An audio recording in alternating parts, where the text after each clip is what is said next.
அனைவருக்கும் வணக்கம். கற்பது ஐஏஎஸ் வாயிலாக தங்களை மீண்டும் சந்திப்பதில் நான் மற்றற்ற மகிழ்ச்சி அடைகிறேன். நம்ம கற்பது ஐஏஎஸ்ல எல்லா சப்ஜெக்ட்டுமே இன்ஸ்டியூட் தரத்தில் வகுப்புகள் உங்கள் வீட்டிலேயே வந்து சேர்க்கிறேன்னு சொல்லியிருந்தேன். ஸோ அதன்படி இன்னைக்கு வந்து பாலிட்டி நம்ம வந்து பார்க்கலாம். ஸோ இதுக்கு முன்னாடி பாத்தீங்கன்னா பாலிட்டி ஒரு 5 கிளாஸஸ், ஒரு 4+ கிளாஸஸ் வந்து பாத்தீங்கன்னா போயிருக்கு. நீங்க பார்த்துட்டு இருக்கீங்க. தமிழ் இங்கிலீஷ் இரு மொழிகளிலுமே தான் வந்து வகுப்புகள் இருக்கும். இந்திய அரசியலமைப்பா இருக்கட்டும், அதே நேரத்துல வந்து பாத்தீங்கன்னா பாலிட்டி தாண்டி எக்கனாமிக்ஸ், ஹிஸ்டரி, ஜியோகிராஃபி எல்லா சப்ஜெக்ட்டுமே வந்து உங்களுக்கு 2 லாங்குவேஜ்லயுமே தான் இருக்கும். தமிழ் மற்றும் இங்கிலீஷ் 2 பாலிட்டி சம்பந்தமா லட்சுமிகாந்த் புக்கு இருக்கக்கூடிய தகவல்கள் எல்லாமே அடங்கிய தொகுப்பு ஏற்கனவே வந்து பாத்தீங்கன்னா இந்தியன் பாலிட்டி லட்சுமிகாந்த் அப்படின்னு ஒரு பிளேலிஸ்ட் இருக்கும். நான் கீழே டிஸ்கிரிப்ஷன்ல கொடுத்துருக்கேன். அந்த பிளேலிஸ்ட்ல எல்லா டீடைல்ஸுமே இருக்கு. 1 or 2 மைனரா வந்து சிலது தவிர்த்துட்டு எல்லாமே வந்து பாத்தீங்கன்னா நான் கொடுத்துருக்கேன். Already syllabus completed.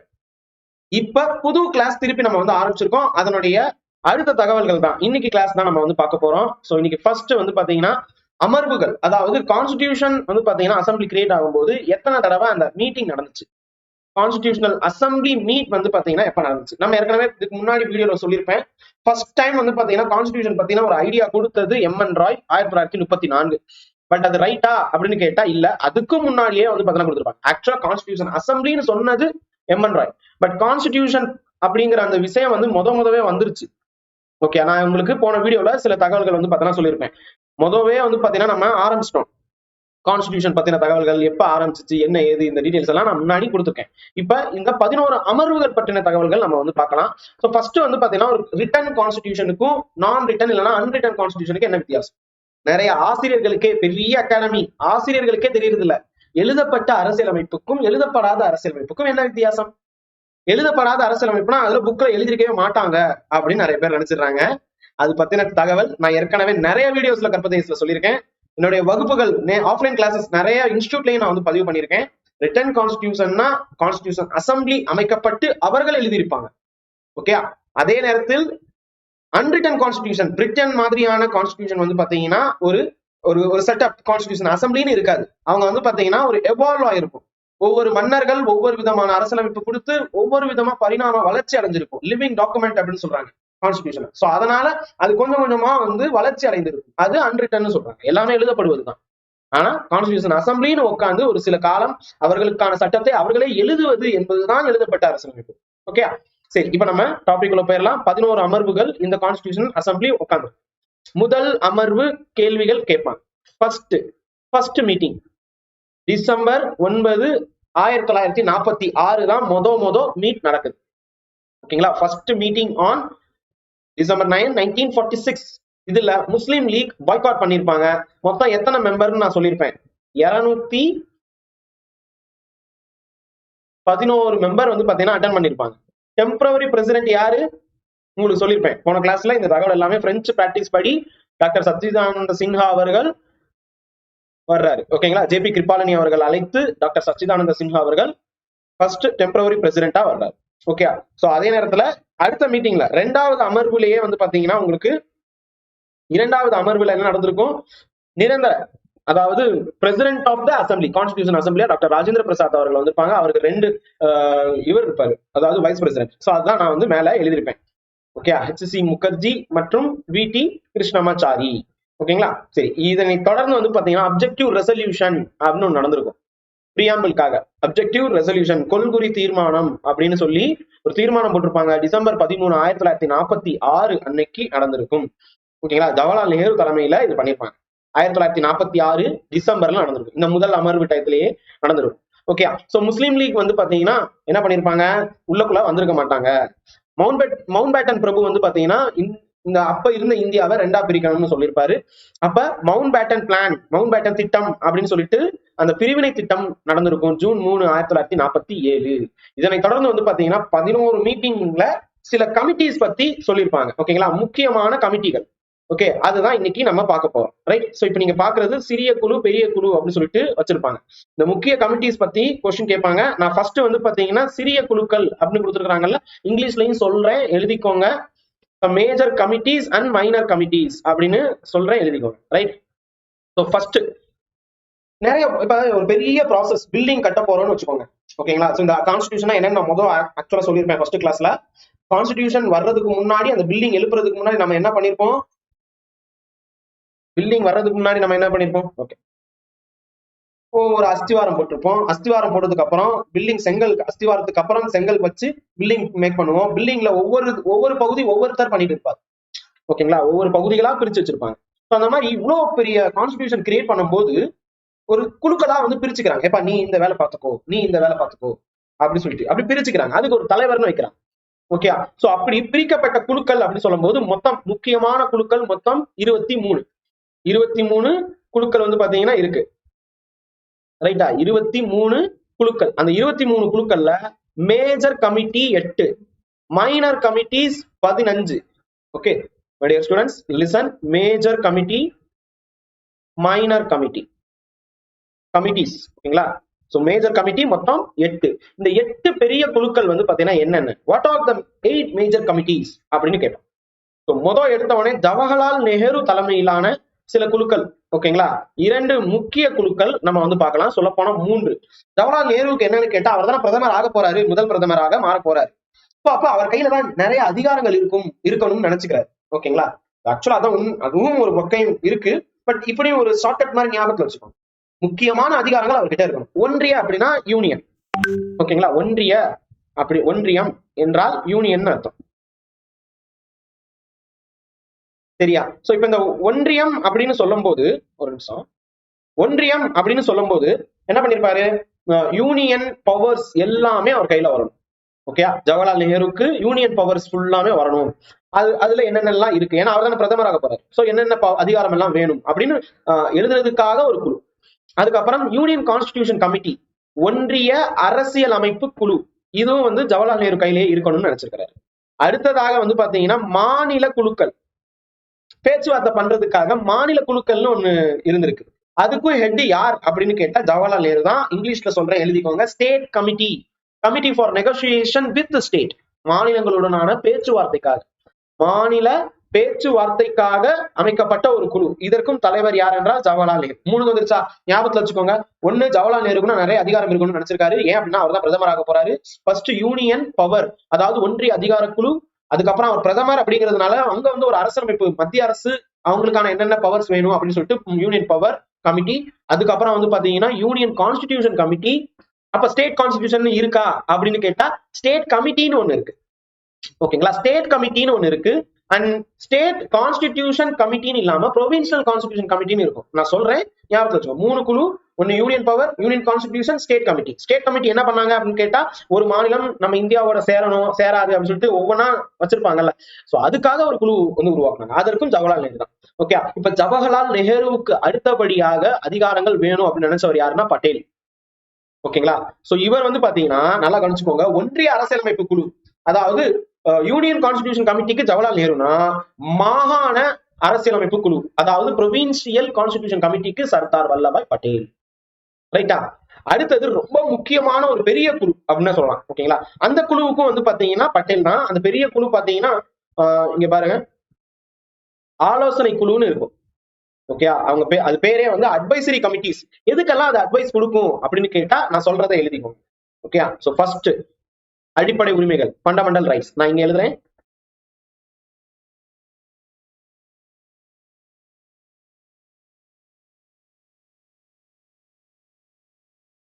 Fundamental rights. ஓகேங்களா, அடிப்படை உரிமைக்குன்னு ஒரு குழு, அதாவது ஆலோசனை குழு. ஒரு பெரிய பாக்ஸ் வச்சுக்கோங்க. பாக்ஸுக்குள்ள சின்ன சின்ன பாக்ஸ் இருக்கு, புரியுதா? ஒரு பெரிய பாக்ஸ் இருக்கு. இந்த பெரிய பாக்ஸ் வந்து பாத்தீங்கன்னா ஆலோசனை குழு. அதுக்கு உள்ளக்குள்ள ஒரு சின்ன சின்ன பாக்ஸ் வந்து பாத்தீங்கன்னா இருக்குன்னு வச்சுக்கோங்க, அஞ்சரை பெட்டி மாதிரி.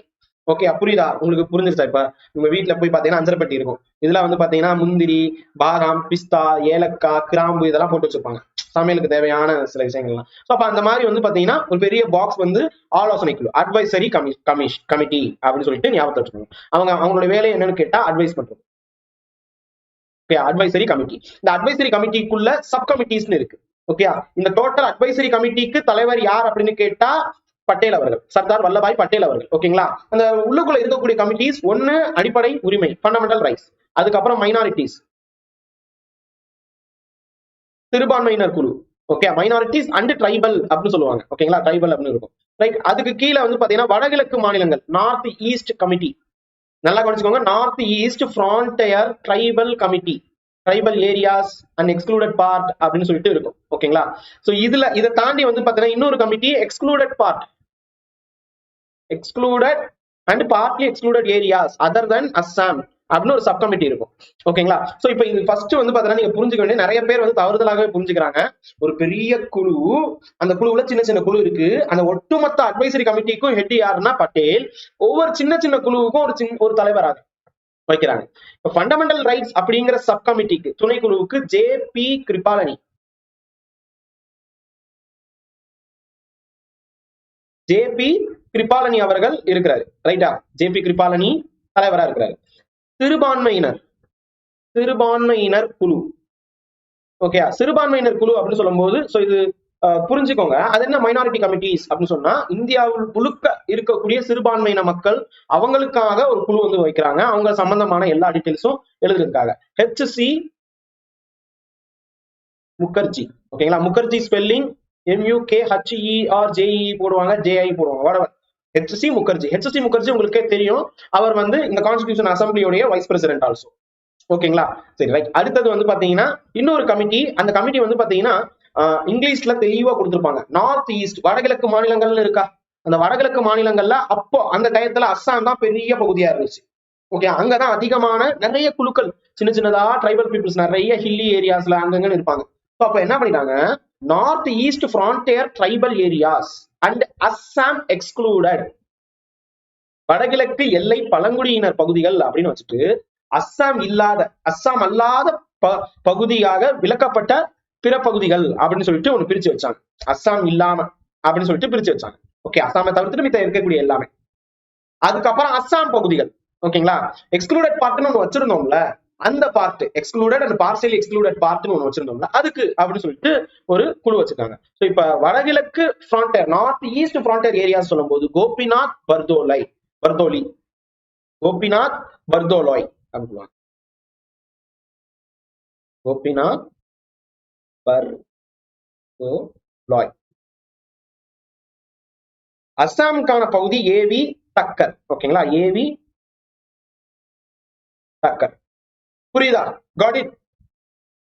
குழப்பிக்கிட்டு இருக்கக்கூடாது. ஓகே, சோ இதுக்கப்புறம் வந்து பாத்தீங்கன்னா ஒரு முக்கியமான குழு வந்து இங்க கொடுத்திருக்காங்க பாருங்க. இதுக்கப்புறம் முக்கியமாக இருக்கக்கூடிய ஒரு குழு, அது வந்து பாத்தீங்கன்னா வரைவு குழு. Most important. டாக்டர் அம்பேத்கர் தான் அதுக்கு தலைவர். ஓகேங்களா? அதே நேரத்துல அதாவது டிராப்டிங் கமிட்டின்னு சொல்லுவாங்க இங்கிலீஷ்ல, டிராப்டிங் கமிட்டி. அதுக்கு ஹெட் யாருன்னு கேட்டா டாக்டர் B.R. அம்பேத்கர், பாபா சாஹேப் அம்பேத்கர் அவர்கள். இந்த வரைவு குழு தான் முழுவதுமாக அரசியலமைப்பு முழுவதுமாக என்ன சொல்லுவாங்க, எழுதுவாங்க. ரைட்டா? அடுத்தது செயல்முறை குழுவின் விதிகள் குழு. இது வந்து பாத்தீங்கன்னா செயல்முறை குழுவின் விதிகள் குழு அப்படின்னு சொல்லும் போது அதுக்கு டாக்டர் ராஜேந்திர பிரசாத் அவர்கள் தலைவரா இருந்திருக்காரு. ஸோ இதோடைய இங்கிலீஷ்ல வந்து பாத்தீங்கன்னா செயல்முறை குழுவின் விதிகள் குழு அப்படின்னு சொல்லும் போது rules of procedures committee, rules of procedures committee அப்படின்னு எழுதிக்கோங்க. Rules of procedures committee doctor Rajendra Prasad. Rajendra Prasad அவர்கள் ஸ்டீரிங் கமிட்டின்னு சொல்லுவாங்க, இயக்க குழு. ஸ்டீரிங்னா அதான வண்டி ஓட்டுறது தானே, அப்ப அந்த இயக்க குழு அப்படின்னு சொல்லிட்டு ஸ்டீரிங் கமிட்டி, அதுக்கும் ராஜேந்திர பிரசாத் அவர்கள் தான். ஓகேங்களா? அவர் தானே கேப்டன் ஆஃப் ஷிப். அதனால ரைட்டா? சோ மொத்தம் 8 குழுக்கள் வந்து பெரிய குழுவாக இருக்கு. அதுல ரொம்ப பெரியது வந்து இந்த 8வது இருக்கக்கூடிய ஆலோசனை. ரைட்? புரிஞ்சிருச்சா? இதை தாண்டி வந்து பாத்தீங்கன்னா ஒரு கொஸ்டின் கேட்கக்கூடியது, இந்த வரைவு குழுன்னு சொன்னோம்ல, அதனுடைய ஒவ்வொரு உறுப்பினர்கள் வந்து கேட்பாங்க உங்களுக்கு. ஓகே, வரைவு குழுவின் உறுப்பினர்கள் யார் யார் அப்படின்னு சொல்லிட்டு கொஸ்டின் வரும். உங்களுக்கு தெரியுதா? வரைவு குழுவின் உறுப்பினர் யார் என்று கேள்வி வந்து பாத்தீங்கன்னா கேட்பாங்க. இப்போ வரைவு குழு உறுப்பினர்கள் அப்படின்னு சொல்லும் போது அரசியல் நிர்ணய சபை குழுன்னு ஒண்ணு இருக்கு. நல்லா கவனிச்சுக்கோங்க. அரசியல் நிர்ணய சபை தான் இப்ப பார்த்துட்டு இருக்கு. இதெல்லாம் ஓவர்வியூ மாதிரி பாக்குறதுக்காக ஒரு குழு, அரசியல் நிர்ணய சபையின் செயல் குழு. இது வந்து பாத்தீங்கன்னா அப்ப இருந்த ஸ்பீக்கர், ஓகே, ஸ்பீக்கர் ஆகிறதுக்கு முன்னாடி இருந்தவர் தான் ஜிபி மௌலாங்கர். இவர் தான் முதல் சபாநாயகர், first speaker of the Lok Sabha. Okay, இவர் வந்து பாத்தீங்கன்னா அரசியல் நிர்ணய சபையின் செயல் குழுன்னு சொல்லுவாங்க. நான் இங்கிலீஷ்ல சொல்றேன், எழுதிக்கிறீங்களா? Committee on the function of constitution assembly. Committee on the function of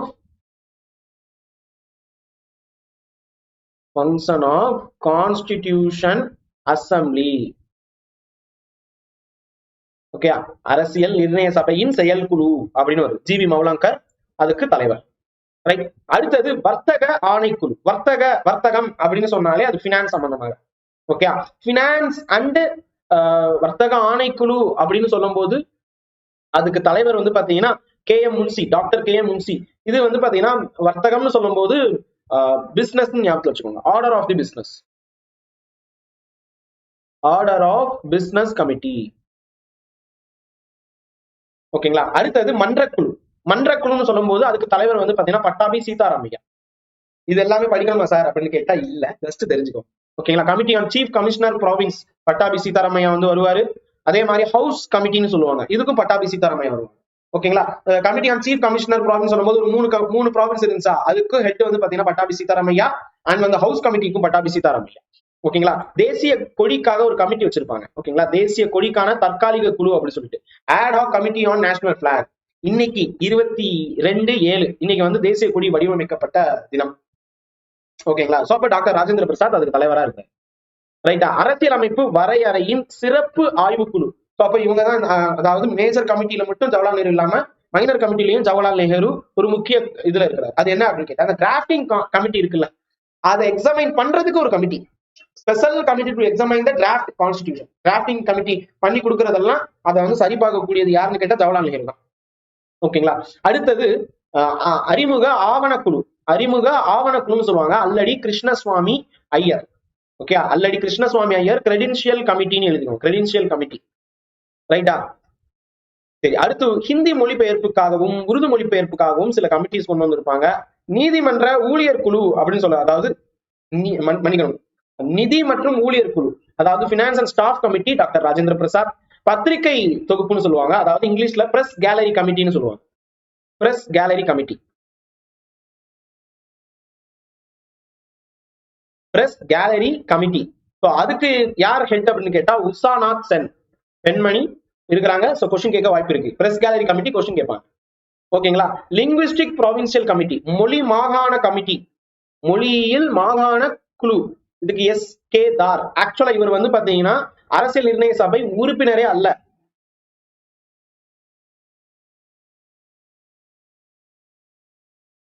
assembly மெம்பரே கிடையாது. SK தாரும் அதே மாதிரிதான். Like that ad committee on supreme கோர்ட்னு ஒரு குழு இருக்கும், வரதாச்சாரியா வந்து இருப்பாரு. இதுவும் வந்து பாத்தீங்கன்னா உறுப்பினரே கிடையாது. நிதி நிபுணர் குழு, நளினி ராஜன் சர்க்கார், இவங்களும் வந்து பாத்தீங்கன்னா உறுப்பினரே இல்லை. ஓகேங்களா. சோ இப்ப இந்த 3 கமிட்டியுமே வந்து உறுப்பினர்களே கிடையாது. ஆனா பிரஸ் கேலரி கமிட்டி வந்து உஷாநாத் சென் வந்து உறுப்பினர் தான். ஓகேங்களா. நான் சொன்னேன், வரதாச்சாரியார் தலைமையில் இருக்கக்கூடிய சுப்ரீம் கோர்ட்டுக்கான குழு ad committee on supreme court, linguistic provincial committee, expert committee on financial provincial committee Nalini Rajan சர்க்கார்னு சொல்லியிருக்கேன்ல அது. அதே மாதிரி ad committee on citizenship, அதுவும் வந்து வரதாச்சாரியார் தலைமையில தான் இருக்கும். இது எல்லாமே வந்து பாத்தீங்கன்னா இந்த உறுப்பினர்கள் எல்லாம், இந்த நபர்கள், இந்த மெம்பர்ஸ் எல்லாம் கான்ஸ்டிடியூஷன் அசம்பிளி மெம்பர்ஸே கிடையாது. சரியா. இப்ப சொன்னது உங்களுக்கு புரிஞ்சிருச்சா.